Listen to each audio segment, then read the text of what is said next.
लोक में चार हैं, मंगल शरण श्रेष्ठ, अरहत सिद्ध वसादु गण, धर्म जैन जग ज्येष्ठ। तीर्थंकर जिन देव की, जिन वाणी को ध्याय, सार्वधर्म संक्षेप से कहूँ चित्त हुलसाए। आप सोच सकते हैं कि गुणों के स्थान का नाम गुणस्थान है, तो मिथ्यात्व को फिर कौन गुणस्थान कहा जा रहा है? यह बताने के लिए कहा जा रहा है कि गुण सम्यक भी होते हैं और गुण विपरीत भी होते हैं। जब गुणों में विपरीतता आ जाती है तो वह मिथ्या श्रद्धान के रूप में, मिथ्या ज्ञान के रूप में और मिथ्या चारित्र के रूप में हमारे सामने होते हैं। और जब वही गुण समीचीन होते हैं तो सम्यक दर्शन, सम्यक ज्ञान और सम्यक चारित्र के रूप में पाए जाते हैं। गुणस्थानों की प्राप्ति करने के लिए पहले हमें वहाँ तो देखना ही पड़ेगा जहाँ से हम किसी चीज़ को पाना चाहते हैं। हमें अगर किसी ऊंचाई तक पहुँचना है तो हमें थोड़ा धरातल का ज्ञान भी होना ही चाहिए कि हम कहाँ खड़े हैं। हमें यह विचार भी होना ही चाहिए कि संसार के जीव किस भाव में हमेशा व्यस्त रहते हैं। तो आचार्य कहते हैं, जिस तरह से किसी ज्वरवान पुरुष को कुछ भी खिलाओ सब कड़वो लागे। कैसो लागे? कड़वो कड़वो लागे। यह उदाहरण आचार्य नेमिचंद जी सिद्धांत चक्रवर्ती और उससे भी पहले के अनेक सिद्धांतविद आचार्यों के द्वारा दिया गया उदाहरण है, जो धवला टीका आदि ग्रंथों में भी ये गाथाओं के रूप में पाया जाता है। और इसी उदाहरण को आपके सामने रखा गया कि हम सिद्धांततः समझ पाएं कि मिथ्या भाव क्या होता है। जब जीव के लिए सब कुछ उल्टा होता है तो उसे भीतर से रुचि उत्पन्न नहीं होती कि वह सीधे को ग्रहण कर ले। अब यहां पर जो उदाहरण दिया जा रहा है वो जीभ के लिए दिया जा रहा है और जीभ का उदाहरण देकर के जीव को समझाया जा रहा है। नहीं समझ आया क्या कहा जा रहा है? जीभ का उदाहरण देकर के जीव को समझाया जा रहा है। नहीं समझ आया? जीभ का उदाहरण मतलब जब किसी को ज्वर आता है, बुखार आता है, तो उसे सब कुछ कड़वा लगता है। क्यों लगता है? चीज़ें कड़वी होती हैं इसलिए कड़वा लगता है कि उसका मुंह का जायका बदल जाता है, इसलिए कड़वा लगता है। उसकी जिह्वा पर कुछ विकृतियां आ जाती हैं। बुखार का प्रभाव अगर कहीं दिखाई देता है तो वह जिह्वा पर दिखाई देता है। समस्या तो यहां हो जाती है जब उससे कहा जाए कि नहीं, जीभ का स्वाद कड़वा हो गया है, और वो कहे तेरी जीभ का हो गया होगा, मेरी जीभ तो सही है। नहीं सुन रहे हो? समझ में आ रहा है ना? तो क्या होता है, जीव के साथ कड़वापन ये बताने के लिए यहां पर इस उदाहरण में बताया गया है कि कड़वाहट हमारे अंदर उत्पन्न हो जाती है। बुखार का वह एक बहुत बड़ा इफेक्ट होता है जो कड़वेपन के साथ जीभ पर आ जाता है, और हम अगर कोई अच्छी मिठास वाली चीज भी लेते हैं तो वह भी हमारे लिए कड़वी प्रतीति में आती है, लेकिन खाने वाला ये समझता है कि ये वस्तु कड़वी है।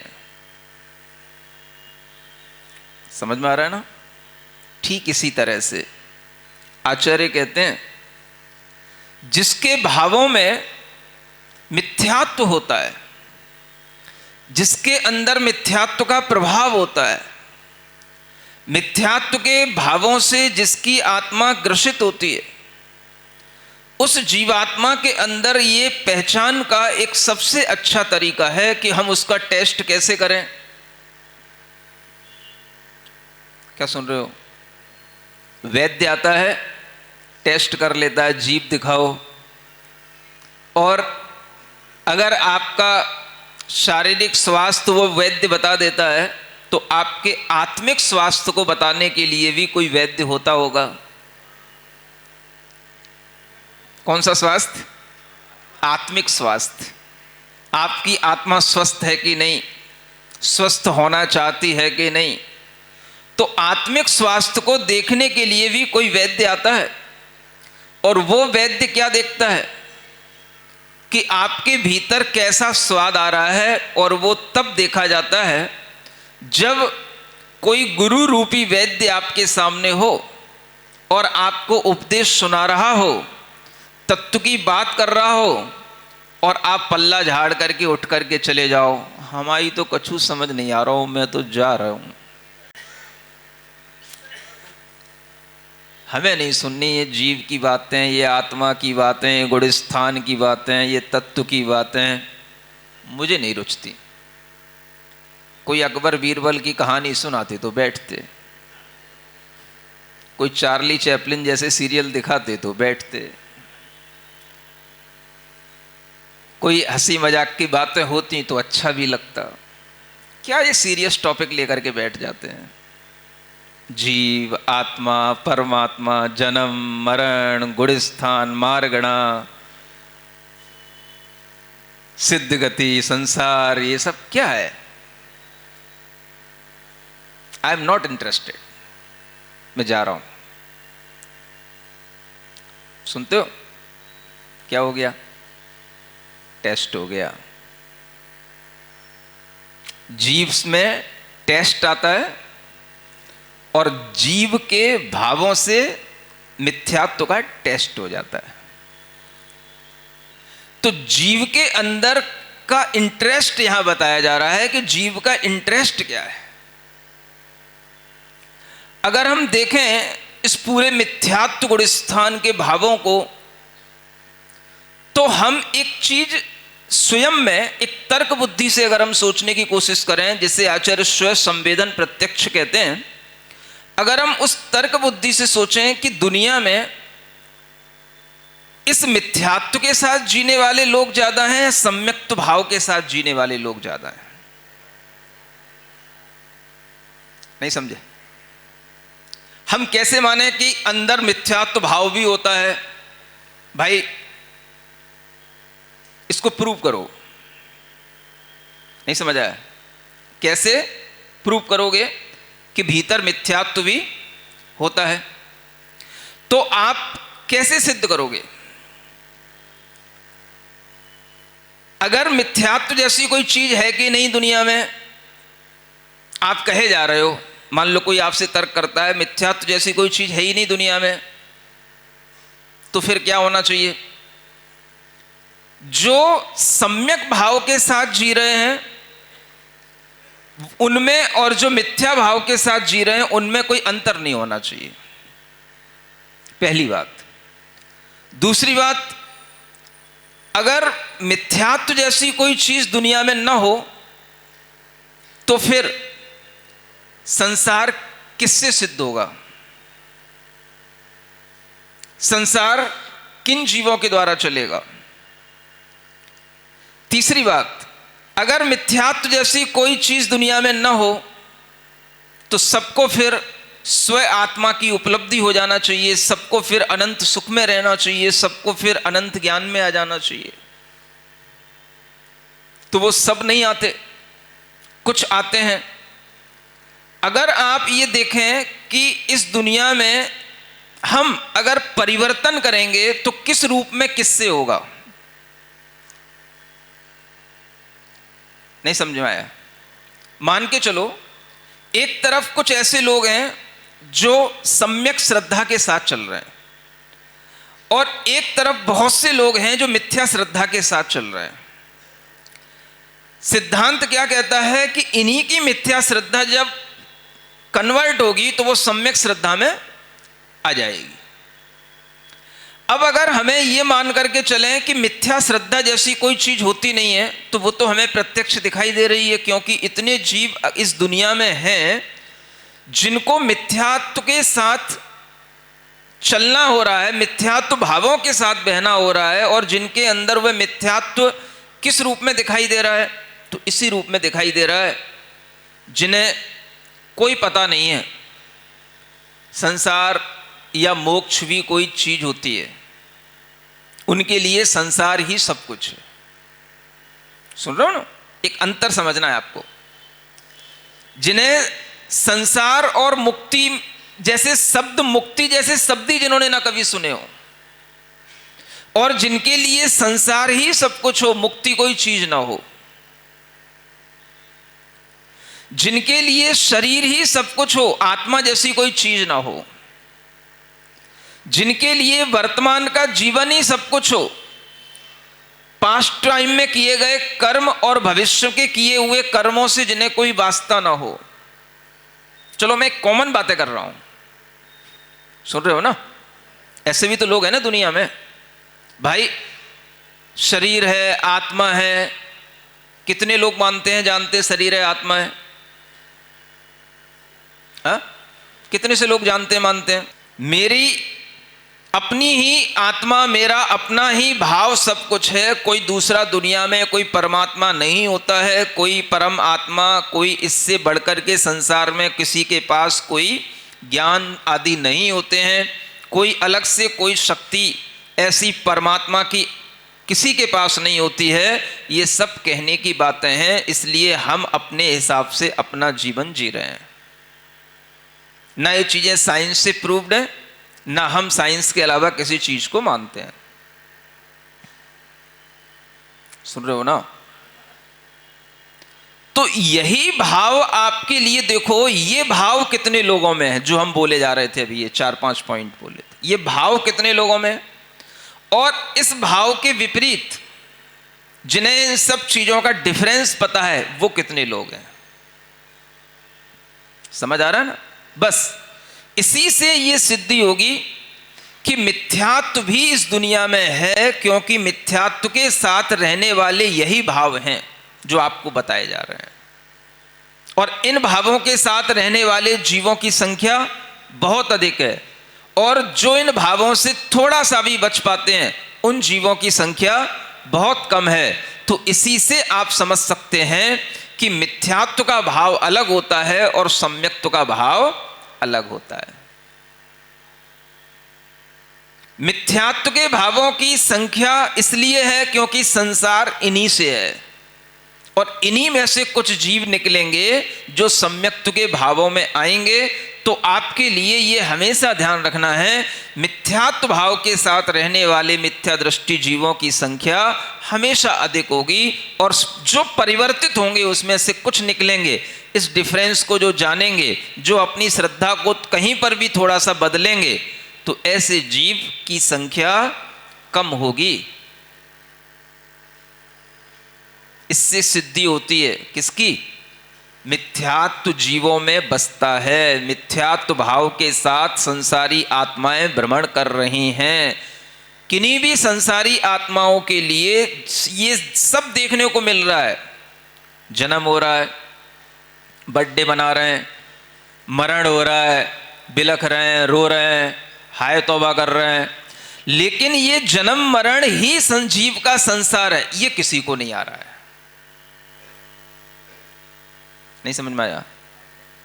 देख सब रहे हैं, हो सब रहा है, लेकिन ये जन्म क्यों, मरण क्यों, जन्म के पहले क्या, मरण के बाद क्या, इस तरह का कोई भी क्वेश्चन जब तक दिमाग में नहीं आता तब तक मिथ्यात्व भाव के साथ ही जीव हमेशा गति करता रहता है, उसका जीवन चलता रहता है।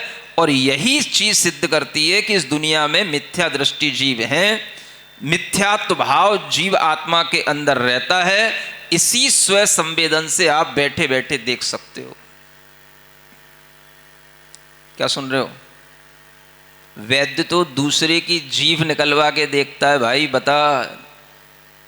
लेकिन जो मोक्ष मार्ग पर चलने वाला गुरु होता है वैद्य के रूप में, वह बैठा बैठा अपने स्व संवेदन से देखता है। किसी को जीभ निकलवाने की आवश्यकता नहीं है, या किसी जीव को वहाँ से यहाँ बुलाने की आवश्यकता नहीं है। सबको बैठे बैठे देखता है कि इनके अंदर का यह भाव क्या चल रहा है। इसको क्या बोलते हैं? स्व संवेदन प्रत्यक्ष कहते हैं इसको। प्रत्यक्ष दिखाई देता है किससे? अपने स्व संवेदन से। इस भाव से ही इन जीवों के इस मिथ्यात्व की सिद्धि होती है। और अगर आप देखें कि मोक्ष का मार्ग है तो संसार का भी मार्ग है। मोक्ष सूत्र, तत्वार्थ सूत्र बोलते हो ना, अभी 2 दिन बाद सब पढ़ोगे। हाँ, तो मोक्ष के सूत्र हैं, तो मोक्ष के सूत्र क्यों लिखे गए? संसार के सूत्र क्यों नहीं लिखे गए? नहीं समझ में आया? तो संसार में संसार के सूत्र भी लिखे हुए हैं, उन्हें अगर हम नहीं भी लिखें तो भी वो लिखे हुए हैं। नहीं समझ आया?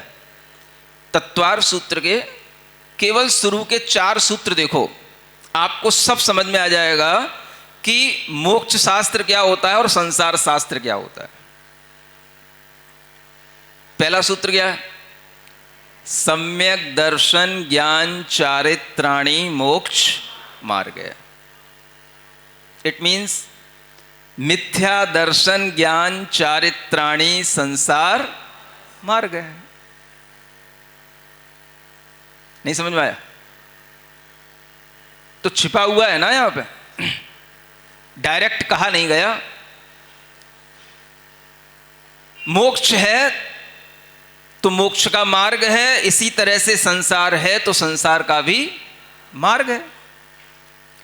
तो ये जो मार्ग है ये किससे चल रहा है? चलो इसी मोक्ष शास्त्र से सम्यक दर्शन का मोक्ष मार्ग भी पढ़ते हैं और इसी मोक्ष शास्त्र से अपन संसार का भी मार्ग देखते हैं। सुन रहे हो? नया चिंतन आपको सुना रहा हूं।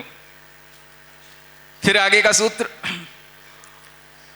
तत्वार्थ श्रद्धानम सम्यक दर्शनम। आपको तत्वार्था बस एक बीच में लाइन डालनी है, क्या बोलते हैं उसको, एक डंडा, आ की मात्रा लगानी है। तत्वार्था श्रद्धानम मिथ्या दर्शनम, ये सूत्र बन जाएगा। ये किसके लिए हो गया? ये संसार में। तत्वार्थ का अश्रद्धानम इससे निकलेगा, माने तत्वार्थ का श्रद्धान नहीं होना, इसका नाम क्या है? ये मिथ्या दर्शन है। तन्निसर्गा दधिगमाद्वा, सुन रहे हो? ये सूत्र कॉमन है, ये दोनों मार्ग पर लगेगा।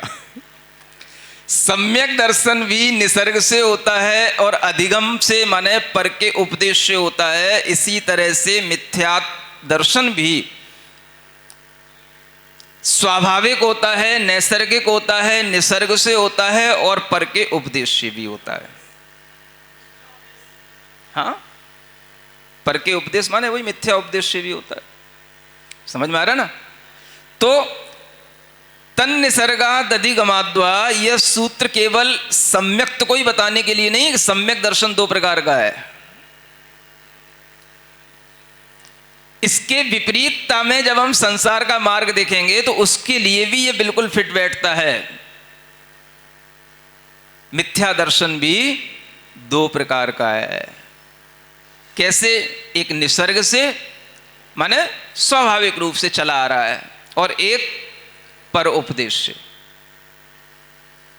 एक मिथ्यात्व होता है जो सबके अंदर मिथ्यात्व कर्म के उदय से पाया जाता है, उसको नैसर्गिक कहते हैं, निसर्गज मिथ्यात्व कहेंगे।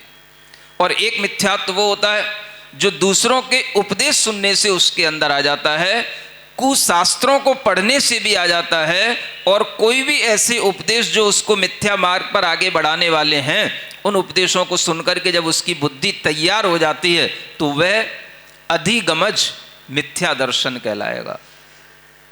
जीवा जीवाश्रव बंध संवर निर्जरा मोक्षास तत्वम। क्या समझ आया? इसमें क्या करोगे? ये तत्व हैं किसके लिए? मोक्ष मार्ग के लिए। और संसार मार्ग में तत्व किसको माना जाता है? पृथ्वी व्यप तेजो वायु गगनानि तत्वम। ये संसार मार्ग में तत्व माने जाते हैं। सुने कि नहीं? संसारी जीव किसको तत्व कह रहे हैं? पृथ्वी तत्व, जल तत्व, अग्नि तत्व, वायु तत्व, आकाश तत्व, ये तत्व हैं। समझ में आ रहा है? बस इन 4 सूत्रों को ही बस समझ लो। इन 4 सूत्रों का ही बस अपने सामने एक डिफरेंस रख लो। एक तरफ मोक्ष मार्ग के 4 सूत्र हैं और संसार मार्ग के 4 सूत्र हैं। अगर इन दोनों का डिफरेंस आपके सामने है तो आप सम्यक्त की ओर आ सकते हैं। ये अगर आपने सुन भी लिया तो भी समझ लेना कि आपके अंदर सम्यक्त प्राप्ति की योग्यता है, अगर ये सुन भी लिया तो। हाँ, बिना ऊंगे पूछना ना पड़े। क्यों? सुन रहे थे कि नहीं? हाँ सुन रहे थे महाराज, एकदम झटका सा लगे। बिना ऊंगे अगर ये सुन भी लिया और सुन करके इंटरेस्ट आया हो, हाँ वेरी इंटरेस्टिंग, से पूछूं मैं, अगर यूं ना कहूं कि सब मिथ्यात्व भाव में, मैं अगर ये सोचूं कि ये तुम लोग मिथ्यात्व भाव में और बाकी सब सम्यक्त भाव में, तो क्या होगा? नहीं समझ में आ रहा? जो इस डिफरेंस को नहीं जानता, अभी तो मैं क्या कर रहा था, जो इस डिफरेंस को नहीं जानता बंध और मोक्ष को, वो मिथ्यात्व में है ना, और जो इस डिफरेंस को जानता है वो सम्यक्त में है। नहीं समझ में आ रहा? अब मैं उल्टी बात करना चाहता हूं। मान लो मैं ये कहूं कि जो इस डिफरेंस को नहीं जानता वो सम्यक्त में है। नहीं समझ में आ रहा? देखो चीजें सिद्ध करनी चाहिए, तर्क से, न्याय से अपने दिमाग में बैठनी चाहिए। ऐसा नहीं कि जो कुछ कहा गया है बस हमने मान लिया वही सत्य है। अब अगर हम ये सोचें कि जो इस तरह से मान रहे हैं वो कौन से, जो बंध मोक्ष को मान रहे हैं वो मिथ्या दृष्टि है, और जो कुछ भी नहीं जानते हैं वो सही दृष्टि है, सम्यक दृष्टि है। तो आप अपने अब स्व ज्ञान से पूछो, अपनी अपनी स्व संवेदन से पूछो, क्या ये बात सही होगी? देखो आग्रह के साथ नहीं, ऐसा नहीं कि मुझे तो पता है, नहीं ये बात गलत है, अरिहंत की शरण हमने प्राप्त कर ली है, हमने तो जिनवाणी सुनी है इसलिए जिनवाणी सही है, बाकी सब वाणी परवाणी है, जनवाणी है, जनवाणी सही नहीं है। बिना आप आग्रह के सोचो, थोड़ा सा बिना आग्रह के, एक तरफ जनवाणी है और एक तरफ जिनवाणी है। समझ में आ रहा ना? अब आप सोचो, अगर हम उनको सम्यक्त माने जनवाणी को, तो ये जिनवाणी को मानने वाले लोग तो वैसे भी बहुत से कम हैं। तो या तो ये कहना पड़ेगा कि ये मूर्ख लोग थोड़े से पैदा हो गए, इन्हें भी उधर कन्वर्ट हो जाना चाहिए। नहीं समझ में आया? या तो फिर ऐसा मानना पड़ेगा, और ऐसा मानना ये अपने स्वयं तर्क बुद्धि से सोचना है, सही होगा या गलत होगा, क्योंकि बाकी के सब लोग वही मानने वाले हैं। माने अगर हम इसका रेशियो निकालें तो 1000 लोग हैं, मान के चलो, अभी हम 140 करोड़ की बात नहीं कर रहे क्योंकि मैं प्रधानमंत्री नहीं हूं, तो मान लो 1000 लोग हैं हमारे सामने, और 1000 लोग पूरे विश्व की जनसंख्या लेकर के हम मान को एक चलते हैं, एज्यूम करते हुए कि ये 1000 लोग हैं। अब 1000 लोगों में से 990 लोग क्या मान रहे हैं? संसार ही सब कुछ है। समझ में आ रहा है? ये 10 लोग क्या मान रहे हैं?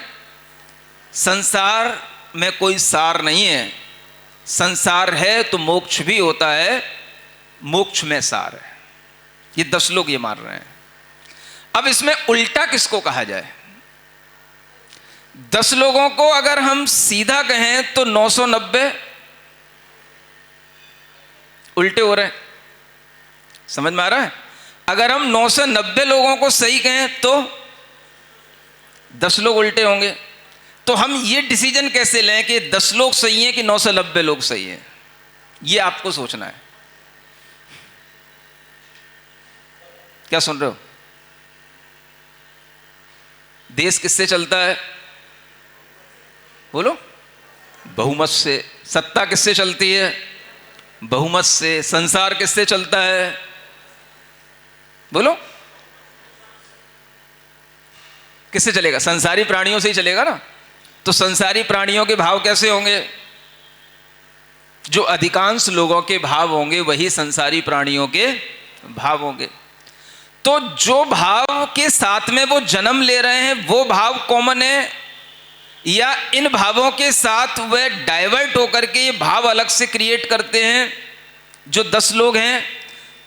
इससे भी तो हम ये समझ सकते हैं कि जो 90 लोग हैं वो तो इसी भाव के साथ जन्म लिए, इसी भाव के साथ मरण करते हैं, इसी भाव के साथ जीते हैं। लेकिन ये 10 लोगों ने अपनी सोच कुछ बदली। समझ में आ रहा ना?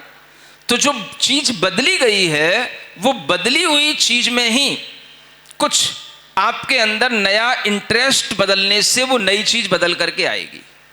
नहीं है तो फिर इन्हीं लोगों को संसार में रहते हुए ही सबको मोक्ष सुख फिर इन्हीं को 990 को मिलना चाहिए। चलो हमें नहीं चाहिए जल्दी। नहीं समझ में आ रहा मेरी बात? अगर वह बदले नहीं हैं तो बिना बदले हुए जैसा चल रहा है वैसा चलना अपने आप में ये संसार की पद्धति है। ये आपको अपने तर्क बुद्धि से भी दिखाई देगा।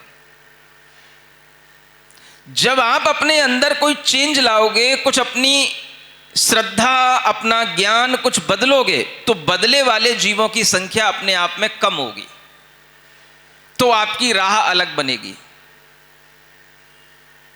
नहीं समझ में आ रहा? इसलिए देश बहुमत से चलता है, सत्ता बहुमत से चलती है, लेकिन सच्चा धर्म बहुमत से नहीं चलता। सच्चा धर्म सम्यक ज्ञान से चलता है, बहुमत से नहीं चलता। ये डिफरेंस करने वाले लोग कितने, ये डिफरेंस जानने वाले लोग कितने, इस डिफरेंस को मानने वाले लोग कितने? और अगर नहीं तो ये तो चल ही रहा है, वो तो एक हवा चली रही है, अलग फ्लो चल रहा है वो। समझ में आ रहा है ना? तो हम अपनी तर्क बुद्धि से भी इस बात को, स्व संवेदन ज्ञान से भी इस बात को समझ सकते हैं कि संसार का मार्ग जो अनवरत रूप से चल रहा है उससे हटकर के कोई लोग होंगे मोक्ष के मार्ग पर चलने वाले, तो उनकी संख्या ज्यादा होगी या कम होगी, ये हम अपनी तर्क बुद्धि से भी समझ सकते हैं। और ये अगर परिवर्तित हुए हैं तो इसका मतलब है इन्होंने संसार का मार्ग परिवर्तित किया है। और अगर यूं कहा जाए कि ये 10 लोग ही मान लो संसार है, ये मिथ्या है, नहीं समझ आया, और वो 990 लोग सही हैं, तो फिर उन्होंने तो अपने अंदर कोई परिवर्तन किया ही नहीं। और जिसने कोई परिवर्तन किया ही नहीं वो हमेशा से एक ही राह पर जब चल रहा है तो उसी राह से तो ये संसार का चक्र चल रहा है। इसलिए यह सिद्ध हो जाता है कि उस राह पर चलने वाले लोगों के लिए अभी तक कोई परिवर्तन नहीं हुआ।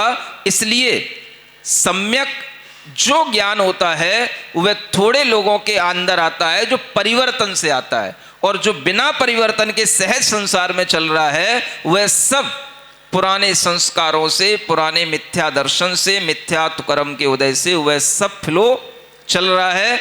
इसलिए वह मार्ग मिथ्या मार्ग अपने आप बन जाता है, संसार का मार्ग अपने आप सिद्ध हो जाता है।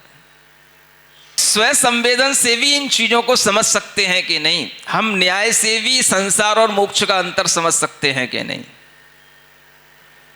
समझ में आ रहा है? और ये अंतर इसी रूप में दिखाई देगा। सारे लोगों के लिए क्या लगेगा? जिनवर वचन न भावें। सुन रहे हो? तो ये हम अपने आग्रह से कह रहे हैं या ये वास्तविकता है? इसकी सिद्धि के लिए हम आपको एक तर्क दे रहे थे, क्योंकि आग्रह तो अपने को भी पसंद नहीं है। नहीं समझ में आया? आग्रह ना अपन कोई रखना चाहते हैं और ना कोई हमसे कोई आग्रह करता है, तो हम उसके अनुसार कभी कर सकते हैं। सुन रहे हो क्या कह रहा हूं? आग्रह पसंद नहीं। तो अगर कभी ऐसा लगे कि ये हमारा आग्रह तो नहीं है कि हम अपने गुणगान गाते रहते हैं, जिनवर वचन न भावे, जिनमत के गुणगान गा रहे हैं, आप देखेंगे तर्क बुद्धि से वो आपको समझ में आएगा, दुनिया में देखेंगे तो आपको समझ में आएगा। क्योंकि जब हम ऐसे लोगों को देखते हैं, स्पेन से आ रहे हैं, इटली से आ रहे हैं, फ्रांस से आ रहे हैं, समझ में आ रहा है, और जब हम उनसे कहते हैं we have to think about our soul, we have to think beyond our body and mind, तो वो एकदम से भौचक के रह जाते हैं। बॉडी और माइंड के भी बियॉन्ड कुछ होता है। तो इसका मतलब इसी से ही ये चीज सिद्ध होती है कि जो नॉलेज आपके लिए पहले नहीं थी, जो श्रद्धा, जो ज्ञान आपके लिए पहले नहीं था, वह अगर आएगा तो वह तब आएगा जब आपके अंदर कुछ ट्रांसफॉर्म होगा। समझ में आ रहा है ना? इसलिए मिथ्यात्व से सम्यक्त्व की ओर आना होता है। मिथ्यात्व की सिद्धि इसी तरह से होती है, और इस मिथ्यात्व की सिद्धि के लिए आपके पास में दुनिया दिखाई दे रही है। जिन्होंने कभी जिनवर के वचन सुने ही नहीं, देखे ही नहीं, और बहुत से ऐसे होते हैं जो यहां आते हैं, मंदिर में घूम के चले जाते हैं, बस देखते हैं, हाँ ये लॉर्ड जिना है, हाँ जस्ट लाइक बुद्धा, ऐसे कह के चले जाते हैं। समझ में आ रहा है ना? तो देख करके भी उन्हें कुछ नहीं दिखाई दे रहा। ये डिफरेंस जिस दिन समझ में आएगा, तब कुछ भीतर ट्रांसफॉर्मेशन होगा, तब कुछ मिथ्यात्व का, सम्यक्त्व की तरफ कुछ होगा। तो इसलिए जहां पर यह संभावना है परिवर्तन की, उससे सिद्ध होता है कि जब तक ये संभावना नहीं थी तब तक ये मिथ्यात्व का फ्लो चल रहा है।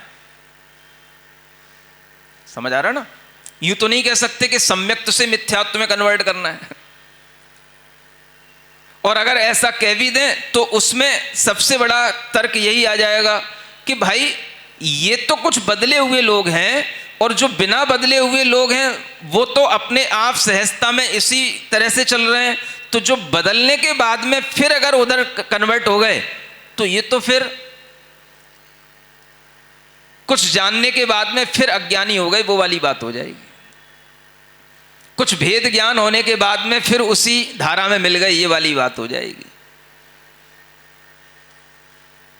समझ में आ रहा है ना?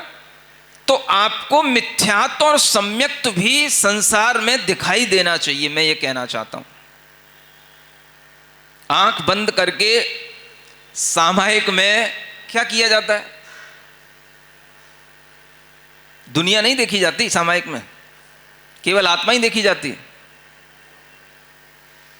अरे भाई, दुनिया को देख करके, दुनिया से संभाव रख करके उसको देखने का नाम सामायिक है। क्या समझ में है? दुनिया को समझ करके दुनिया से संभाव रखने का नाम सामायिक है। देखो सबको, जानो सबको, लेकिन राग द्वेष नहीं करना किसी से। सब कुछ जानने के बाद भी संभाव में बैठ जाना, इसका नाम सामायिक है। इसलिए पूछते रहते हैं लोग, सामायिक में क्या करें? भाई, करने का नाम सामायिक होता ही नहीं है। किसका नाम है?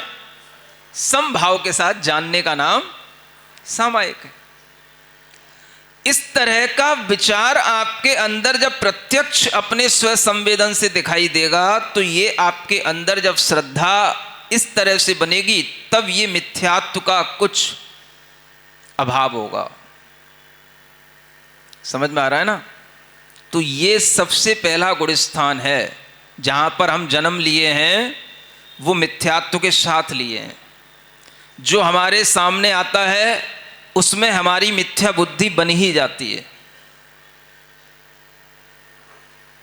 और जो कुछ भी हमारे सामने थोड़ा सा सिखाया भी जाता है तो वो थोड़ी देर बाद वैसे ही ओझल हो जाता है, जैसे थोड़ी सी धूप निकले और फिर से बादल छा जाएं। तो वो हमारे दिन में 1 घंटा तो हमारी थोड़ी सी धूप निकल आती है, थोड़ा सा लगता है कुछ कुछ क्लियर हो रहा है, और फिर जो है 23 घंटे फिर बादल छा जाते हैं। इसलिए आज आ गए महाराज सो आ गए, अब कल से नहीं आएंगे। क्यों? वो हर चीज अपनी है जिसमें सही लिखा हुआ है, जिसमें सही तत्व का उपदेश है, और वो हर चीज पराई है जिसमें सम्यक से हटकर के कोई बात कही गई, जिसमें किसी को भ्रम पैदा किया गया, वो हर चीज पराई है। ये बस सम्यक ज्ञानी के अंदर विचार होना चाहिए। सुन रहे हो ना? हाँ, तो आपके लिए तभी मिथ्यात्व और सम्यक्त्व का अंतर समझ में आएगा। नहीं तो मिथ्यात्व के धरातल पर अनादिकाल से जिए हैं तो संस्कार उसी के पड़े हैं, वही संस्कार अच्छे लगते हैं और उसको कोई भी छोड़ना नहीं चाहता। ये मिथ्यात्व की गाढ़ता हमें स्वयं अपने अनुभव में देखनी चाहिए। समझ आ रहा है ना? तो हमारे अंदर दोनों तरह के मिथ्यात्व होते हैं, नैसर्गिक भी होता है और अधिगमज भी होता है। नैसर्गिक होता है वो तो छूट भी जाता है, जितने भी 1 इंद्री 2 इंद्री 3 इंद्री 4 इंद्री अनंत निगोद जीव जिनने कभी उपदेश नहीं सुने, इनके अंदर कौन सा मिथ्यात्व? तो ये सब निसर्गज मिथ्यात्व है जो अनादिकाल से उनके अंदर है, मिथ्यात्व कर्म के उदय से उनके अंदर चल रहा है। जब कभी वह जीव पशु पक्षी भी बनेगा तो भी नैसर्गिक रहेगा, कभी मनुष्य बनेगा, कभी किन्हीं के और उपदेश सुनकर के और ज्यादा उस मिथ्यात्व को बढ़ा लेगा और कुमार्ग पर चला जाएगा, तो वह उसका अधिगमज मिथ्यात्व कहलाएगा, परोपदेश पूर्वक होने वाला मिथ्यात्व। तो जिस तरह से ये दोनों तरह का मिथ्यात्व होता है, ऐसे सम्यक्त्व भी दोनों तरह का होता है। यह तत्वार सूत्र के इस सूत्र से जानना। इसलिए आज आपको नई नई जो बातें बताई गई हैं उन पर ध्यान देना। सिरिजिणवाणी जग कल्याणी जग जन मदतम मोहरी जणमण हारी गढ़हर हारी जम जरा भव रोग हरि तिथ्य राणम दिव्य झुणिम जो पढ़ई सुणई मय्ये धारई राणम सौख मणंतम धरिय सासद मोक्ष पदम पावई सासद मोक्ष पदम पावई।